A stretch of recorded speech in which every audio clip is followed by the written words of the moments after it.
As you saw when we were formatting values in Excel, there are a number of preset styles that you can use, and there are also cell styles here that can be applied to your data. However, you can, if desired, create your own styles to use for formatting data in your worksheets. You can create styles from scratch, or you can create them based on formats that you've already applied to data in a worksheet. Here I have a cell that I've already formatted with a style that I want to use over and over again. I'll select this particular cell, and then from the Cell Styles drop-down list here, I'm going to select New Cell Style, and I'm going to give this style a name.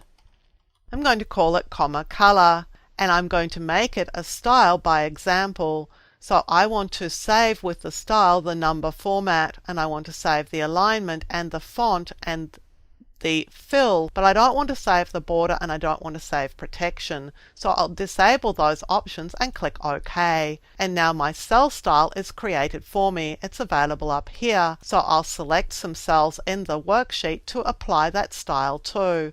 Click Cell Styles and click my new custom style. It's also possible to create styles from scratch. So I'm going to choose Cell Styles, New Cell Style, and we'll create one from scratch. I'm going to call it $color. And this time I'm going to click Format because I want to specify the format for this style. The first thing I want to do is to use some sort of currency format. So I want to use a $sign and no decimal places. I'm going to click my font. I want a nice font for it, and I'm going to choose a fill color for the cell, perhaps this blue here. And then I'm going to click OK and double check to make sure that I have the right currency and the fill color. I don't want to bring with this style protection or any border, but everything else looks fine. So I'll just click OK to create my new style. Now the style is not applied to any cell because all I did was create it, not apply it. So I'm now going to select over these cells and apply it. I'll choose Cell Styles $color, and you can see that they're now formatted with the style that I created. These custom cell styles are limited in their scope to the current workbook, and they won't be available to other workbooks unless you specifically make them available. To do this, first of all, you have to have the workbook open that has the styles in them. So this workbook has styles and it's open. So let's go to another workbook and add them to it. I'll choose View and then switch windows, and I'm going to my 2013 Customer Data worksheet. Let's confirm that the cell styles that I just created are not available in this workbook. They're not, but I can make them available by clicking here on Merge Styles.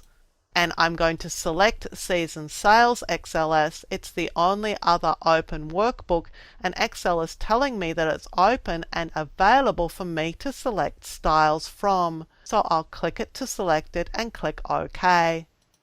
I'm asked if I want to merge styles that have the same names. I don't want to, I just want to bring in the ones that are different. So I'll click No. And now let's have a look in Cell Styles.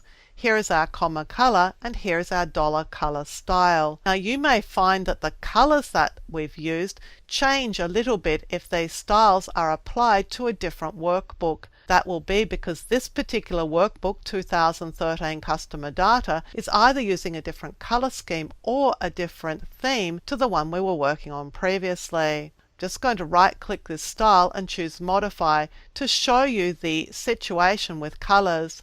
When you're choosing a fill color, if you select one of these colors, it's a theme color. It will change if the theme changes. If you don't want a color to change, choose one of these or choose more colors and select something here. These colors will not change if the theme or the color scheme changes.